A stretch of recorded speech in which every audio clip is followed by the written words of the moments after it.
Hello viewers, this is your SSK and today we have an interesting story from Chandamama and the name of the story is A Promise Kept.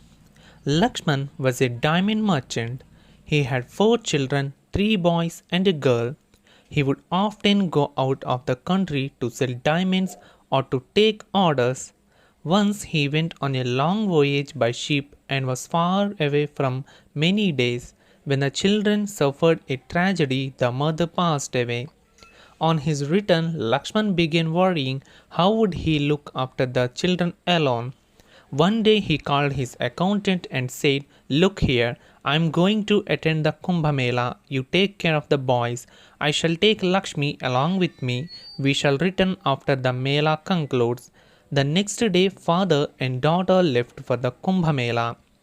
After 10 days, the merchant came back alone. He looked grief stricken. The moment people asked him about Lakshmi, he began weeping. She was swept away by the river when she was taking a bath. They tried to console him, but he remained gloomy and moody. He seemed to have lost interest in his business. A few days went by. He called his accountant once again. "Let me go abroad and try to get some business. The boys are growing. Keep an eye on them. I hope they won't give you any botheration." It after 2 years that he came back. He was happy to see that things had gone smooth in his absence. He spent just a fortnight before he started once again. He returned after 3 years, spent a fortnight with his sons, and went away once again. 15 years passed thus. The next time he came back, he called his sons to his side. "After the demise of your mother and departure of your sister, I haven't been able to concentrate in my business. I'm also getting old. I don't know how long I will remain alive. Anyway, I'm going away for one last time with the hope of making some money. On the loft in my bedroom, you will find a wooden box. That's the only treasure I'm leaving for all three of you. You may share it between yourselves. I have a friend, Balaratnam, in Vajrapuri. His only daughter is Ratnavalli. I had once promised him that I would help him conduct her wedding. You will carry out my promise, won't you?" The 3 boys agreed to fulfill their father's promise. Lakshman felt greatly relieved. In the next 2 days he was off. Unfortunately, his ship met with an accident. He and several others were drowned in mid-sea. Some of the ship's hands, however, managed to save themselves. They went back and told Lakshman's sons of the tragedy. Now there was no point in waiting for his treasure, so they brought down the wooden box from the loft in his bedroom. It was quite heavy. Their boys thought it was full of money. After all, their father had been in diamond business for several years.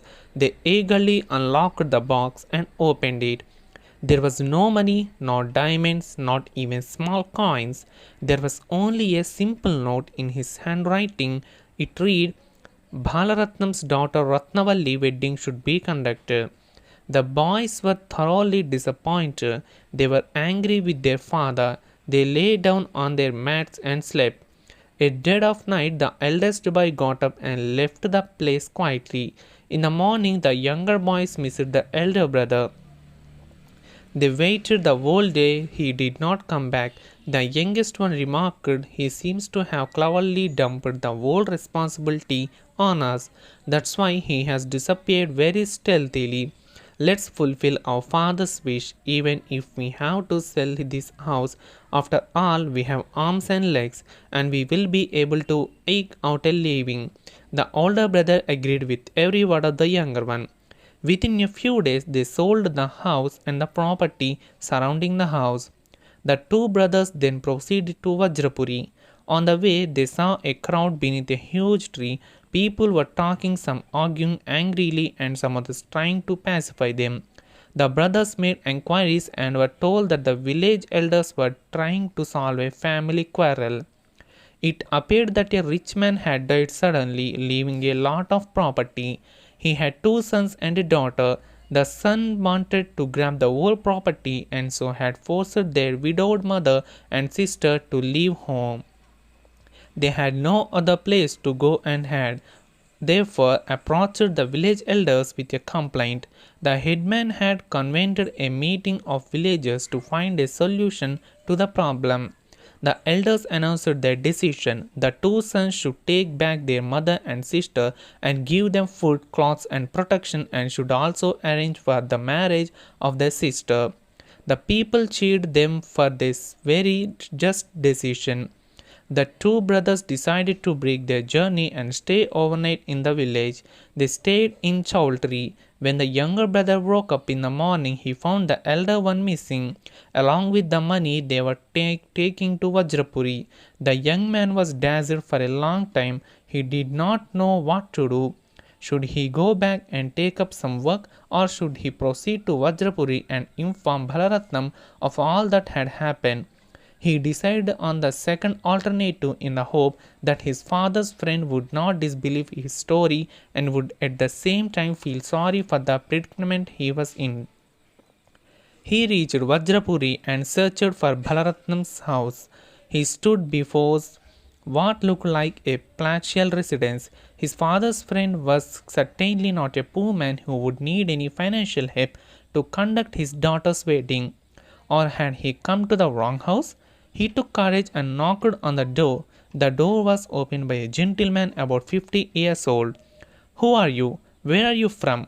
Whom do you want to meet?" the gentleman asked in a commanding tone. "I have come to meet my father's friend, someone called Balaratnam," replied the young man. "I am Balaratnam," said the gentleman. "What do you want? And who's your father?" "Sir, my father was a diamond merchant, Lakshman," said the youngster. "I hope you remember him. Perhaps you don't know that his ship met with an accident and he was one of those who lost their lives. He had told us his three sons of his promise to conduct his friend Balaratnam's daughter wedding. I have come there to fulfill that promise." He then told the gentleman all that happened after their father's tragic end. He concluded by saying, "Sir, I have come here empty-handed, but let me assure you think I shall work hard, earn enough money, and perform your daughter's wedding just as my father had wished." The gentleman laughed. "Young man, it was a strategy adopted by your father to find out who among you three will be sincere in fulfilling his promise," he said. "Now we have seen who's selfish, who's sincere. In fact, he had entrusted with me 2 lakh rupees to be given to whichever of his sons came here. You are lucky, and the entire money will now go to you because you have proved that you care more for keeping a word than grabbing money. For your information, Ratnavalli is not my daughter. I have adopted her even since she was entrusted to me by your father. She is your own sister Lakshmi." He then called out to the girl, and she came and greeted her brother. Her joy knew no bounds. No less was the joy felt by her brother at their reunion. Soon a suitable match was found for Lakshmi, and her wedding was conducted in a grand style.